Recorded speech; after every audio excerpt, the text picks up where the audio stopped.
Patrick Martin est sur tous les fronts. Il s'apprête à s'envoler pour Marrakech, au Maroc, pour participer à la rencontre des entrepreneurs francophones.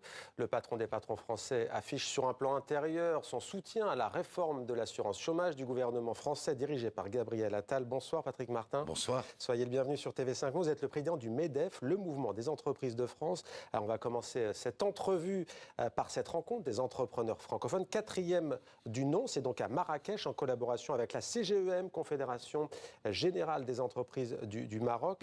Alors, c'est l'Alliance des patronats francophones qui organise cet événement. À quoi sert-il concrètement ? Eh bien, écoutez, il y a 4 ans maintenant, on a pris conscience que finalement, on ne tirait pas parti de cette communauté francophone qui traverse le monde en définitive. On a maintenant 35 patronats francophones, asiatiques, africains, nord-américains, bien sûr européens, qui ont souhaité travailler ensemble pour tirer parti de cette communauté, dans une optique très offensive, économique bien sûr, en parallèle de ce qui existe de longue date sur le plan culturel par exemple. Justement, vous dites sur le plan culturel, vous dites Amérique du Nord, on pense que vous pensez au Canada, on pense que vous pensez au Québec. Est-ce qu'il y a une friction, comme on la voit parfois entre guillemets dans les langues, sur le plan économique entre le monde anglo-saxon et le monde francophone ? Non, il n'y a pas de friction. À preuve, j'étais au Canada il y a maintenant 1 mois avec le Premier ministre. Alors évidemment, on s'est rendu au Québec. Justin Trudeau ? Oui, absolument. Mais je peux vous dire que, par exemple, le patronat de la Colombie-Britannique, le patronat de l'Ontario, où il y a aussi des francophones, font partie, ont rejoint l'Alliance des patronats francophones. Alors, l'Alliance des patronats francophones, c'est un réseau d'entreprises composé à 90% de TPE, PME, très petites et moyennes entreprises. Quelle est aujourd'hui, à 3 jours du rendez-vous, c'est jeudi, vous envolerez après-demain, quelle est la grande priorité selon vous ? Pour les petites entreprises ou d'une manière générale ? D'une manière générale, lors de ces rencontres, qu'est-ce la priorité, On est dans un contexte mondial, voilà, la guerre au Proche-Orient, la guerre en Ukraine. Il y a de profondes mutations, il y a des marchés qui se ferment, il y en a d'autres qui s'ouvrent, il y en a qui existaient déjà, dont on ne tirait pas suffisamment parti. Et donc nous, on a voulu, au MEDEF, on a voulu établir ce dialogue dans une approche très ouverte, très égalitaire. Il ne s'agit en aucun cas que la France prenne le leadership, on a cette communauté linguistique entre nous, pour se créer de nouvelles opportunités et tisser des liens entre ces pays, entre leurs entreprises, entre leurs patronats. Pourquoi ne prendrait-elle pas le leadership alors que la Russie, la Chine l'envisagerait, par exemple ? Ça veut dire quoi d'égal à égal ? Je ne sais pas si une alliance des patronats sinophones, mais peut-être que ça deviendra un jour. Non, parce que on a cette histoire commune, on a une richesse qui tient notre diversité. Typiquement, on évoquait le Canada à l'instant.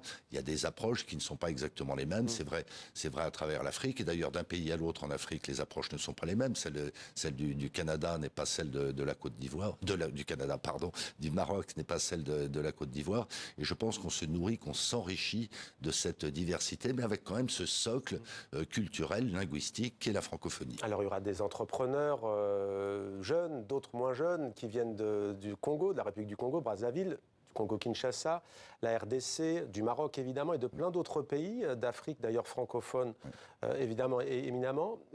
Qu'est-ce que vous dites, qu'est-ce que vous, le MEDEF, vous pouvez apporter à ces jeunes qui ont envie, si on utilise un mot un peu familial, de percer et d'investir? Déjà les sensibiliser à cette communauté, y compris économique, qu'est la francophonie, pour situer les choses.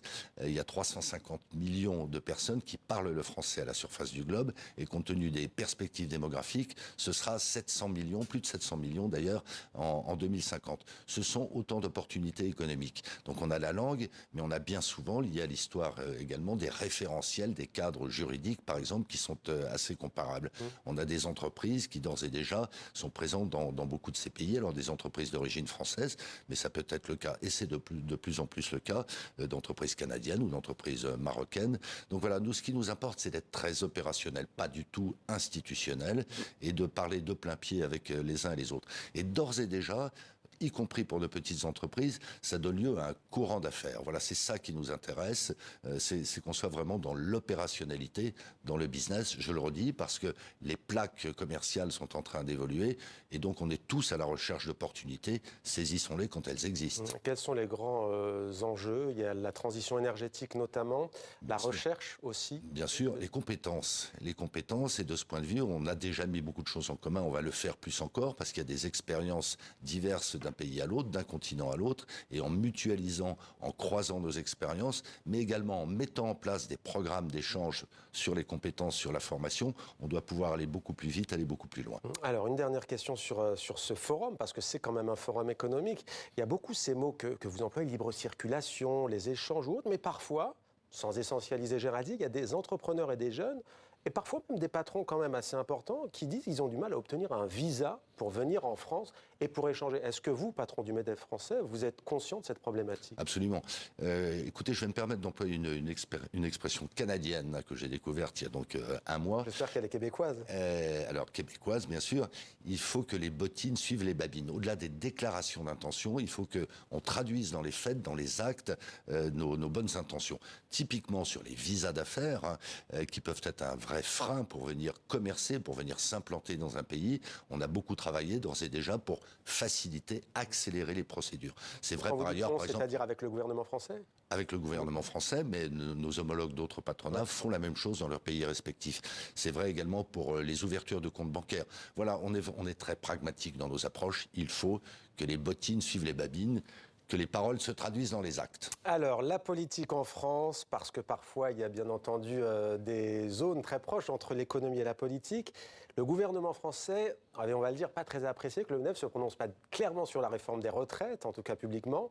Vous acquiescez, voilà, c'est pas une réforme qui vous convenait à 100%? Si, absolument. Absolument. Bon, enfin, voilà. C'est bien dit la réforme des retraites. Hein. Oui, oui, bien sûr. Bien sûr qu'elle nous convenait. On peut même la trouver un peu insuffisante à certains égards. Mais enfin, je ne sais pas si ça aurait beaucoup apporté que le MEDEF labellise en quelque sorte cette réforme. Bon, le sujet était déjà assez compliqué. Oui. Nous, on a pris notre parti de rester assez discret. Cette fois-ci, vous avez pris la plume la semaine dernière, je crois, pour écrire à Gabriel Attal, alors pour lui proposer des réformes, enfin, 3 grandes pistes, on va dire. J'aimerais vous entendre sur cette réforme de l'assurance chômage qui est décriée par les syndicats. Pourquoi est-ce que vous la soutenez ? Alors d'abord, vous l'avez signalé, moi j'ai écrit au Premier ministre la semaine dernière pour proposer 3 grandes pistes d'action. Le plein emploi, je vais revenir à la réforme de l'assurance chômage, l'innovation et la recherche, et enfin accélération sur la décarbonation. Bon, nous on partage totalement, parce qu'il nous semble vertueux à tous égards, l'objectif de plein emploi. Une des réponses, je dis bien une des réponses pour atteindre le plein emploi, c'est effectivement de faciliter, d'accélérer le retour à l'emploi d'un certain nombre de demandeurs d'emploi dont on se garde bien de considérer qu'ils sont tous opportunistes et qu'ils abusent du système. Évidemment non.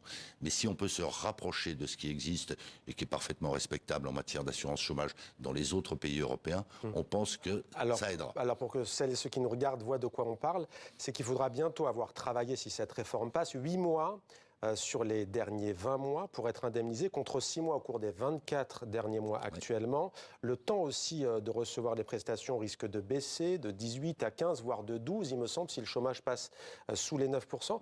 Ce qui est intéressant, c'est quand vous écrivez au Premier ministre français Gabriel Attal, vous dites ceci, il y a un drame humain, et le chiffre est assez effarant, vous dites 13% des jeunes de 15 à 29 ans en France ne sont ni en emploi, ni en études, ni en formation. Comment, effectivement, ce qui est vécu par certains demandeurs d'emploi comme un durcissement des règles va les ramener sur le marché du travail? C'est bien la raison pour laquelle je vous ai dit que c'était un élément de réponse parmi d'autres. Pour moi, le MEDEF s'est beaucoup exprimé. Moi, je suis très motivé par ce sujet.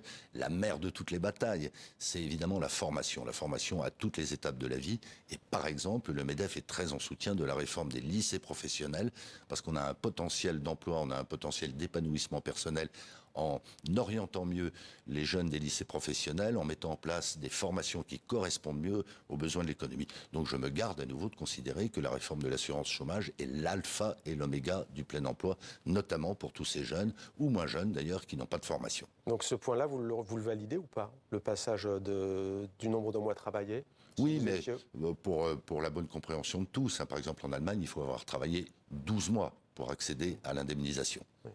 Donc, plus encore. Oui, on peut se comparer à d'autres pays, il en existe sans doute qui sont... Oui, mais quand on fait un benchmark, hein, comme on parle en bon français, avec tous les pays comparables, le système français, si la réforme qu'a proposée le Premier ministre aboutit, le système français restera dans la très très bonne moyenne de ce qu'on peut observer. Les salaires sont souvent en deçà par rapport à l'Allemagne?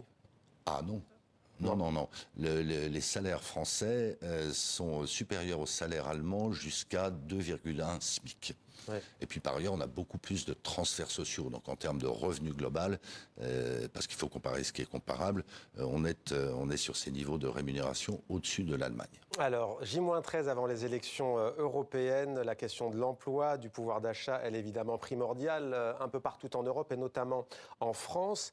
On a le sentiment que quasiment toutes les têtes de liste font les yeux doux aux TPE, aux PME, aux très petites et moyennes entreprises. Alors, je ne vais pas vous demander quel candidat vous soutenez, bien loin s'en faut, mais tout de même, quel est pour vous le ou la candidate qui défend le mieux les TPE, les PME ?